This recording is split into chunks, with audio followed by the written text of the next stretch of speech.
प्रथम नामस्मरण करत ज्या कामासाठी या ठिकाणी आम्हा दोन्ही बुवांना बोलवले. दादा चाय नंतर वाटा, रुपाचा अभंग चालू झाला की चाय वाटा. कारण काय असतं, चाय असते एवढीशी जे का ते का वाटत असतं की माझ्याकडे कधी येते. त्यामुळे भजनाची लिंक तुटता बघा बघा पट्ट काय बघा. नाही बरोबर मी मुद्द्याचं तेवढंच बोलतो, सगळ्यांकडे बोलत नाही.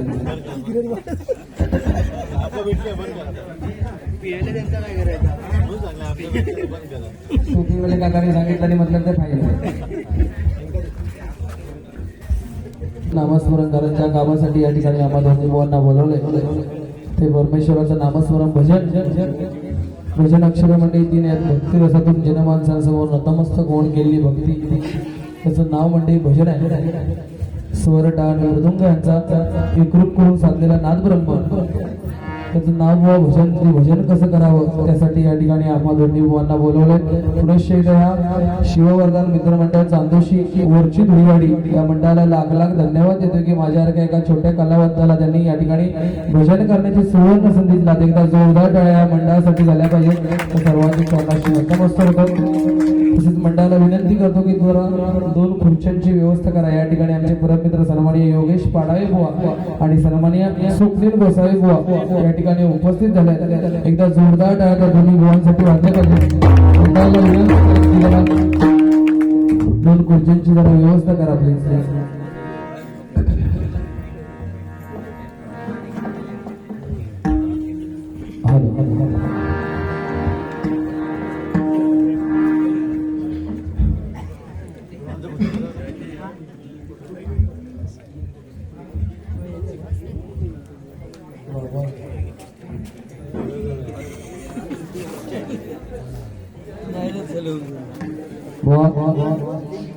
तुम्ही पब्लिक मधून बहुत चिठ्ठी आली आहे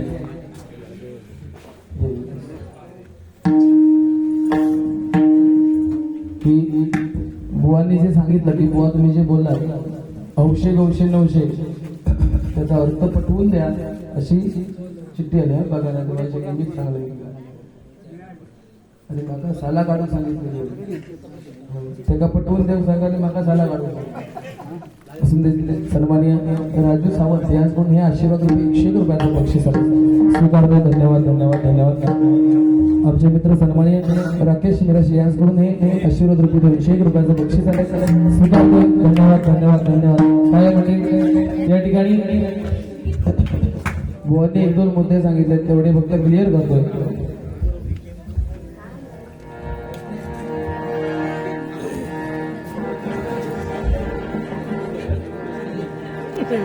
दादा प्लीज माझी रिक्वेस्ट आहे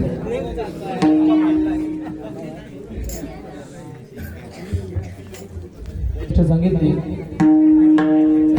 जॅकपॉटच्या अगोदर बुवा जो तुम्ही शब्द वापरला तो फक्त जरा युट्यूबच्या माध्यमातून एकदा ऐका. आणि तुम्ही म्हणत होता की एवढं हसू नका किंवा मी तुमच्या हास्यकेंद्रिक हसत नव्हतोय. तुमच्या 2 तोंडातला शब्द इलो ना त्याच्यानं बुवा हसं होतोय. ज्या नंतर बुवाचे संतांची महती सांगितलं असणार की एका शब्द एका अक्षरात घालवला काय म्हटलं तू सांगायचं नाही.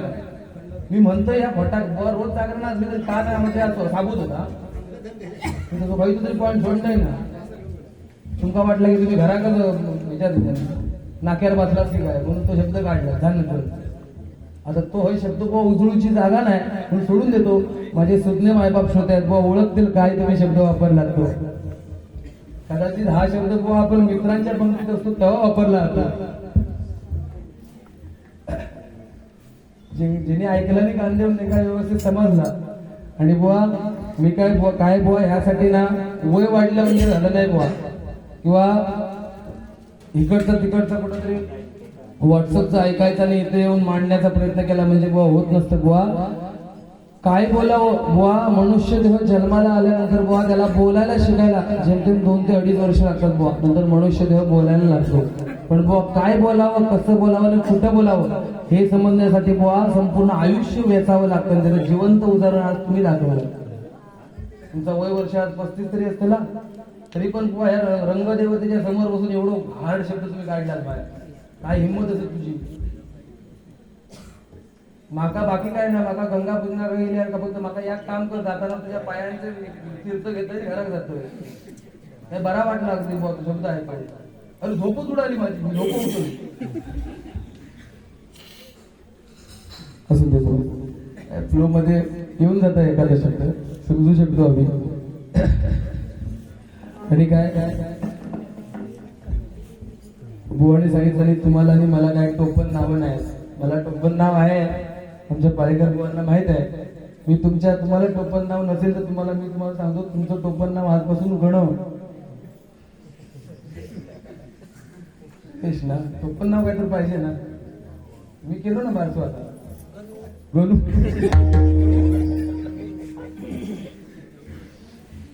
असं बाकी काय बोलत नाही बुवा. आणि त्या ठिकाणी आल्यानंतर बुवा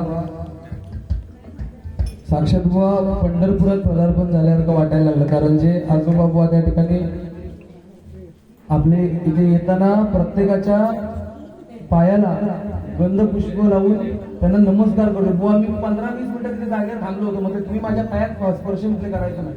हे लोक साक्षी असत हाच ना, हे लोक बुवा साक्षी असत. बुवा तिथे थांबले म्हटलं एवढ्या मोठ्या महान वारकरी व्यक्तीने माझ्या मधल्या पायात स्पर्श करतो म्हणजे केवढी मोठा अपमान होतो. बुवा त्यांनी सांगितलं नाही आमच्याकडे रीत की येणारा प्रत्येक माणूस, आमच्या या कार्यक्रमात येणारा प्रत्येक माणूस जेव्हा आमच्या विठ्ठल असो, माझ्या पांडुरंगाचा अंश म्हणून आम्ही पाया पडता. ही शिकवण प्रामाणिकपणे बुवा सांगतो, खरोखर बरं वाटलं. आणि पायी वारी हे बुवा साधारणशाचं काम नाही. गेल्या वर्षी बुवा मी पायी वारी करण्याचा प्रयत्न एकदा केला. उंडील तिथेवरून आमच्या तळ्यापर्यंत गेलो. पप्पा काय घालून गेलो. तळ्यापर्यंत गेले. आता आमच्या पोरग्याने फोन करून सांगितलंय माझी वारी हवी ठरलेली आहे, गाडी घेऊन यावा. मग गाडीने नव्हता फोडिले माझ्या पायात धैसर जाईपर्यंत. पण म्हणजे ही माझी वारकरी संप्रदायातली बुवा माणसं बुवा 70-80 वर्षाचे देह बुवा चालत तिथून त्या पंढरपूर पर्यंत बुवा जातात. काय विठ्ठलाची ताकद बुवा, त्यांच्या काय संप्रदायामध्ये ताकद असेल. या ठिकाणी आलेल्या बुवा भजनाला सुरुवात करण्यापूर्वी माझ्या या ठिकाणी तरुण वर्ग मोठ्या प्रमाणावर आलाय. बुवा भजन म्हटल्यावर एक प्रबोधन, भजनाचा गाभा म्हटल्यावर बुवा प्रबोधन आलं. या ठिकाणी माझा तरुण वर्ग मोठ्या प्रमाणावर आहे. भजनाला सुरुवात करण्यापूर्वी बुवा एक छोटासा मुद्दा मांडतो. म्हणजे पटलं तर बघा, माझ्या तरुण वर्गाला सांगू इच्छितो, आयुष्यात कुठलाही छंद जोपासा. Cricket, volleyball, kabaddi, chess, carrom, badminton, कुठलाही छंद जोपासा. फक्त आयुष्यात हात जोडून विनंती करतो की राजकारणी माणसांपासून 4 हात लांब. माझी कळकळीची विनंती असेल. राजकारण वाईट आहे हे माझं सांगण्याचा हेतू नाही. बघा, राजकारण हे सुंदर समाजकारण आहे. बाबासाहेब आंबेडकरांनी जे आपल्याला घटना बांधून दिली, ह्या घटनेनुसार राजकारणाचा अर्थ असा होतो की सुंदर समाजकारण, गोरगरीब जनतेची सेवा म्हणजे राजकारण आहे. पण आजच्या घडला जो राजकारणाचा मुद्दा किंवा जे राजकारण चुकीच्या माध्यमातून जाते. कारण माझा आज कोकणातला तरुण वर्ग 20, 22, 25, 26 वर्षाचा जो तरुण वर्ग आहे, हे तरुण वर्ग कुठेतरी आपलं तारुण्य आणि आपला अमूल्य वेळ या राजकारणी माणसांच्या नादी लावून फुकट घालवते. बघा,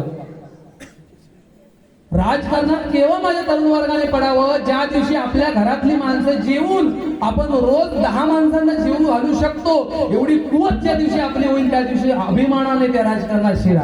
नाही तर घरा गाव झोपून सुद्धा शिरा. आणि ह्यो साहेबाचा विजय करतात, चट्टी फाटली तरी करत साहेबाचा विजय असो. काय करू का सांगा राजकारण. मोठमोठे मंडळी नेत्यांचे त्यावेळी वाढदिवस होतात, त्यावेळी वाढदिवसाला रक्तदान शिबिर ठेवला. तो रक्तदान चांगली गोष्ट आहे. पण त्या रक्तदान शिबिराला एखादा मुलगा स्वतःच लिटरभर रक्त डोनेट करतो. पण तोच मुलगा घरी बाप दमून आल्यानंतर एक ग्लासभर पाणी नेऊन देऊ शकत नाही. शोकांती काय लक्षात ठेवा. काय करायचंय राजकारण. वास्तव तर बुवा भजनाचं मांडतोय का रे. नालायकांमध्ये तुम्हाला जर छंद जोपासायचा आहे ना, तर बुवा माझ्या हरिनामामध्ये शिरा, माझ्या वारकरी संप्रदायामध्ये शिका, टाळ वाजवा, पकवाज वाजवा, ढगाताबला वाजवा, ढोलकी वाजवायला शिका, हार्मोनियम वाजवायला शिका. नालायकांमध्ये बसून आपली इज्जत आणि आपली इस्टेट संपवण्यापेक्षा कधीतरी माझ्या भजनात बसून टाळ वाजवा, लोक मरेल हे माझ्या भजनाच्या माध्यमातून लावून दे. या ठिकाणी माझ्या माता भगिनी मोठ्या प्रमाणावर आल्या. औषध येतच ना, हप्ते अजून चालू होत नाही व्यवस्थित. किती वाटले काय बोनस वगैरे 2100 काय किती झाले ते तुका सांगणार बाहेर किती असून तेच वाटते. जी गव्हर्नमेंटने एक स्कीम काढली किंवा एक योजना काढली आहे, चांगली गोष्ट आहे. माझ्या माय माऊलींच्या अकाउंटला एक ठराविक काय असेल ती रक्कम त्यांच्या अकाउंटला जमा होते. जी अमाऊंट असेल ती जमा होते. चांगली योजना आहे म्हणजे 1,500 असेल 2100 रुपये चांगली योजना आहे. पण म्हणजे माझं प्रामाणिक मत आहे, आज या महाराष्ट्रात गरीब तसं कोण नाही. मका दाखवूच आहे एखाद्याला की बाबा हे माणूस गरीब हा, एका पैशाची गरज आहे. पण मी म्हणते गरीब आहे की दारूच साला कोण पियत नाही महाराष्ट्रात. वास्तवता की नाही सांगा. श्रीमंत माणूस 2 पॅक मारीत मी गप जाऊन घरात झोपत, पण गरीब जोपर्यंत जमीन धरीत नाही तो थांबणार नाही. डबल टिबल पाणी टाकीत पण थांबवतो ना. आता 60वर ना 100वर गेली आहे. वास्तवता आहे ना. हे काय चाललंय हे बुवा माझ्या हरिनामामध्ये बुवा हे बुवा भजनाच्या माध्यमातून सांगण्याचा प्रयत्न करा. ह्या गोष्टींची बुवा नितांत गरज आहे. आणि ती लाडकी बहीण योजना आपल्या गव्हर्नमेंटने काढली. माझी सरकारला विनंती असेल की माझ्या महाराष्ट्राला लाडकी बहीण ह्या योजनेपेक्षा माझी सुरक्षित बहीण या योजनेची गरज आहे.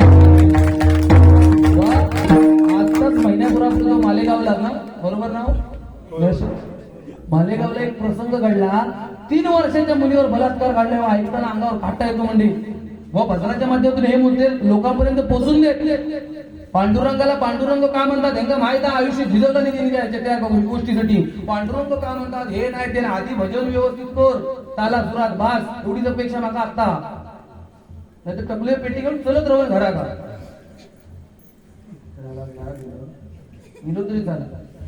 माझा तोपर्यंत मन शांत होत नाही. तुझ्या लक्षात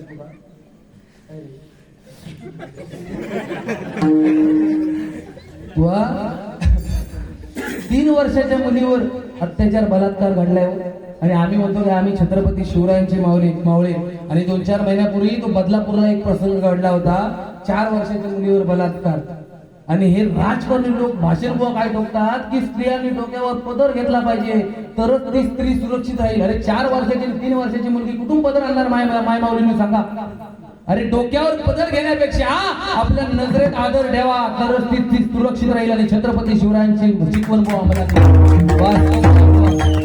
हा माझा महाराष्ट्र छत्रपती शिवाजी छत्रपती संभाजी महाराजांचा केव्हा होईल ज्या दिवशी महाराष्ट्रातल्या मुंबई सारख्या विरार, नालासोपारा, वसई, पालघर, दिवासारख्या एखाद्या शहरा ठिकाणी माझी एखादी तरुण भगिनी रात्री 11 वाजता रेल्वे स्टेशनला उतरून आपल्या घरापर्यंत न भीता न घाबरता सुखरूप 15 मिनिटं चालत जाईल. त्या दिवशी हा महाराष्ट्र माझा छत्रपती भजनाच्या माध्यमातून बुवा हे म्हणजे कळून देत. तुम्ही काही बोललात नाही बुवा असून देत. तुम्हाला मुद्दाम काही मुद्दे दिलेत, फक्त त्या मुद्द्यांचं सोनं कराल अशी अपेक्षा करतोय. सुपल माऊली तुम्ही सांगा, तुमचं नाव घेतात ते मुद्दाम काही मुद्दे बुवा तुम्हाला उकडून दिले. तुम्ही काही चौकात पांडुरंग का म्हणतात ना माहित आहे का? मी पाळेकरवाडीची गाणं बोकळा इतके दिवस होती गो पाळेकर ना तुम्ही सगळे घरात बसला ही उकळ्याचा फिरवू लागली ऐकलं. म्हणजे फाटपटीत जर याचा कोण आवाज ऐकला ना तो 8 दिवस झोपत नाही. आवाज मी बुवा नाव नाही सुंदर भजन फक्त बुवा एक पुन्हा त्या दिवशी आपली बारी झाली अवस्था बुवा तुम्हाला विनंती केली होती. आज सुद्धा बुवा नाव ठेवत नाही पण विनंती करेन बुवा तुमच्याकडे अभ्यास आहे, एखादी गोष्टी मांडण्याचा प्रयत्न करताय. फक्त बुवा काय तुमची पेटी वाजते त्या अभ्यासानुसार, पण बुवा तुमचा रियाज कुठेतरी कमी पडतोय. त्या गोष्टीला वेळ द्या. कारण तुम्ही जे नॉलेज घेतला ते सुंदर आहे, फक्त बुवा त्या गोष्टीला थोडं वेळ द्या जेणेकरून बुवा कुठेतरी. आणि माझी बुवा कळकळीची ह्या पांडुरंगा चरणी बुवा माझी विनंती किंवा माझ्या पांडुरंगा चरणी साकडं असेल की ज्याप्रमाणे बुवा शुभम पाळेकर बुवा, ज्याप्रमाणे आपले दीपक पाळेकर बुवा, भजन सम्राट सन्माननीय विजयजी परब बुवा यांचं नाव जसं बुवा महाराष्ट्राच्या कानाकोपऱ्यापर्यंत पोहोचलंय, तसं गणेश पाळेकर हे नाव बुवा महाराष्ट्राच्या कानाकोपऱ्यापर्यंत पोहोचले. ही नितांत इच्छा बुवा माझी. ऐकला त्या ठिकाणी बुवा गुरुरूपाच्या ध्यानाचा अभंगाला सुरुवात करतो 100%. आणि विनंती करेन बुवांना की लोक घरी जायच्या अगोदर गजराची सांगता करून माझ्याकडे गजर द्यावा. आणि आयोजकांना सुद्धा विनंती असेल की गजराला जरा टायमिंग द्या, जेणेकरून माझा तोडका मोडका काहीतरी ऐकू घे, माझे तरुण वर्ग थांबतील.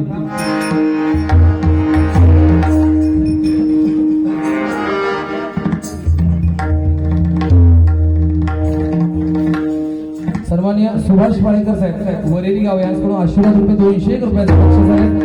स्वीकार करा. धन्यवाद धन्यवाद धन्यवाद.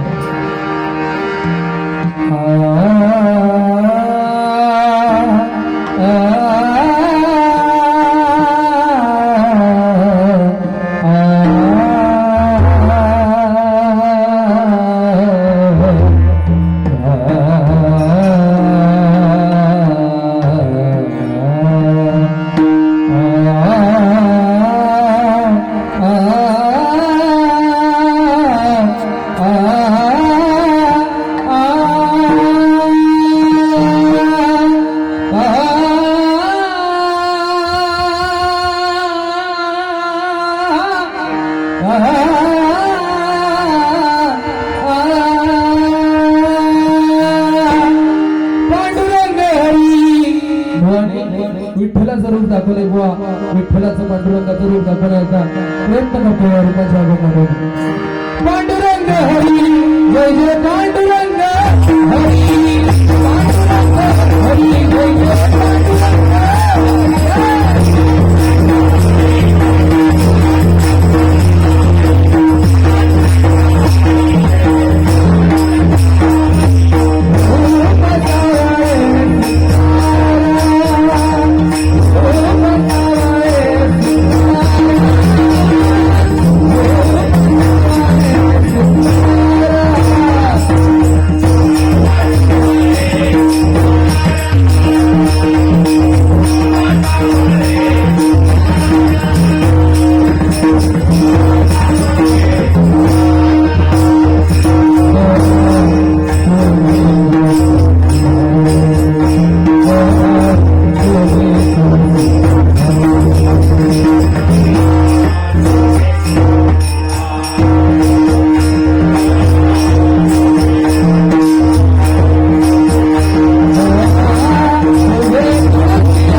पंचवटी आवाज लावून बघा.